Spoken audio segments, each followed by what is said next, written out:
Yeah, I'm going to try to be quick here. So you don't really have to look at the drought monitor to know that we're kind of in a bad situation. We had a really dry growing season last year, and things aren't looking so great for next year. We're hoping that we get good snowpack, but it's very likely that we could go into another drought in 2021. So I want to just share quickly some of the things that we're working on in terms of water management in the state. And today I want to talk about just 5 questions. And they are, can advanced irrigation systems save water? What impacts will partial irrigation have? Can alfalfa genetics help mitigate water stress? Do new sprinklers affect yield, water use? And can we cut back 10% on our rates? So question number 1, can we apply less irrigation and maintain yield with some advanced irrigation systems? Many of you are probably familiar with these. On the left there, you'll see the MESA. That's a mid-elevation sprinkler. That's what's on most of our pivots in this region. However, there's some newer technologies, 3 low elevation sprinkler, lots of different low elevation sprinkler types. I've listed 3 there, Lisa, Lipa, and Lena. And then more recently, mobile drip irrigation has been developed and marketed for pivots. And so the question here is, can these advanced irrigation systems save water? To answer that, we've conducted a series of trials, different parts of the state, different types of trials.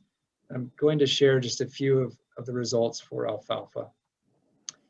This started back in 2016. Neil Allen, our irrigation specialist, started doing some work with Lipa, one of the low elevation systems, and he put Lipa on 3 pivots that had alfalfa, and they put it on at the same rate as the MESA, the mid elevation. And what they found is that Lipa, in all cases, it maintained yield, and in some cases even improved yield a little bit, probably because of better uniformity of irrigation. But we still couldn't answer the question, can we cut back on irrigation rates if the irrigation system is more efficient? And so in 2018, we started some additional work. This is some research from Cedar City, where we conducted trials over 3 years with Lipa and mobile drip irrigation, MDI.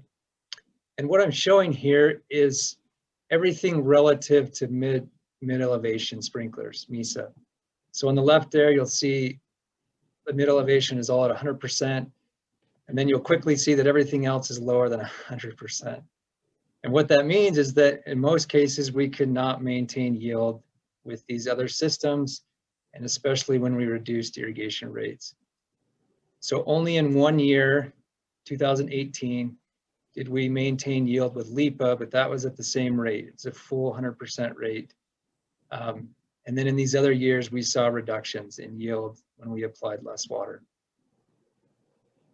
We also started doing some work in Logan at a site here. This site has a linear instead of a center pivot, so I think we're getting a little bit better control. And this is also an early or a young alfalfa stand. This is a first-year alfalfa stand. And in this first-year alfalfa stand, we had 2 cuts in 2020, and we saw that almost all of the systems maintained yield, everything except the mobile drip irrigation at a reduced rate. So quite encouraging for Logan, but the point was that sometimes it helps and sometimes it doesn't. Okay, on that same study in Logan, we're also looking at some impacts of partial irrigation. So question number 2, what impacts will partial irrigation have? So our treatments in this study is to look at a full irrigation, and we had a 25% reduction, a 50% reduction in irrigation rate, and then a same 50% reduction, but we tried to target it. We put on more water near the beginning of the cutting, and then tapered it off and put less as we got close to harvest. And the full irrigation for those 2 cuts was about 13.5 inches.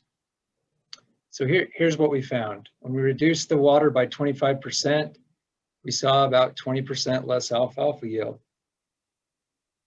When we reduced it by 50%, we saw about 30% less alfalfa yield. That 50% targeted irrigation, it was quite different in the first and the second cut. So in the first cut, we saw a pretty significant loss similar to the flat 50% reduction. But in the second cutting, it wasn't that bad. It only slightly reduced yield. So this work is really early, preliminary, but it indicates that there may be some potential to try to target reductions in irrigation rates to really lessen the impacts of partial irrigation. Question 3, can alfalfa genetics help mitigate water stress? So this is the same study in Logan. We're looking at different crop genetics. So we have a conventional alfalfa variety, and then we're looking at a variety Ladac 2. Many of you are probably familiar with Ladac. Both of these had a fall dormancy 3, non-Roundup ready. And so far, again, this is just a young stand, 2 cuttings, but we're not seeing really any interactions with water. We did see that the conventional variety yielded better than Ladac in both cuts, but there was no interaction with water. Ladac didn't handle water stress any differently than the conventional variety.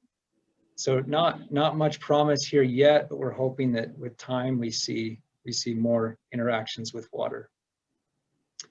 Question 4, do new sprinklers affect yield water use? So this project was on 12 farms in central Utah. We picked 12 pivots with the range and age of sprinklers. So this is the nozzles and the regulators. And we came in and we put on brand new sprinklers, brand new regulators. We wanted to see what the impact was. So in 2019, we collected data off of 37 alfalfa cuts, and that was on 12 farms. And we saw that about 15% of the time, there was a benefit to having brand new sprinklers. A small percentage of the time, there was a negative effect, and then most of the time, there was no impact of new sprinklers. Results were quite similar in 2020. We had 19 cuts on 8 farms, and about 25% of the time, we saw an advantage to having brand new sprinklers. This is likely related to weather. 2020 was a lot drier, much drier than 2019. And so that's probably why we saw a little more benefit to new sprinklers. Question 5, can we cut back our irrigation rates by 10%? So on these same 12 farms, we took a portion of the span, on one span on the pivot, and we cut back the rates by 10%. And in 2019, we saw about 10% of the time it impacted, or it reduced alfalfa yield. That was it. So that was quite encouraging. In 2020, similar, but to a little bit larger extent, about 25% of the time, 25% of the cuts, we saw a yield reduction due to a reduction in the irrigation rate. I do want to point out that both of these, back here with the new sprinklers and with the rate reductions, they didn't happen on the same farms and the same cuts consistently. They were quite random.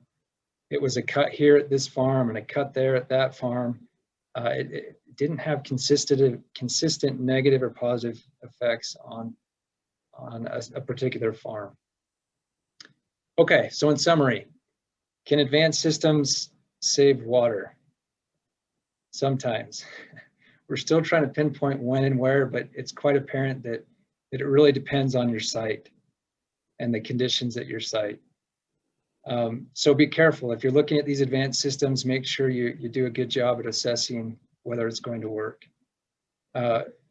What impacts will partial irrigation have? If you need to cut it back, we don't like to do partial irrigation, but sometimes we're forced to. And so if we have to cut back by 25%, you should expect maybe about a 20% yield loss. So far, we're not seeing much impact of the alfalfa genetics on helping to mitigate water stress, but hoping that changes, hoping there's some things we can do with genetics to help deal with water stress. Do new sprinklers affect yield, water use? We've really seen minor effects so far. A few cuts at random farms, but no consistent positive effects of new equipment. This doesn't mean you should leave your sprinklers on your pivot for 20 years, but but think carefully about when you replace those sprinklers. And finally, can we cut back 10% on rates? I think the answer is yes in many cases. So in some cuts on some fields, we may see reductions, but we're not seeing it across the board. So if you need to cut back on water, this might be a way, a lower risk way to save some water. It's just to cut back a little bit. Okay, thank you.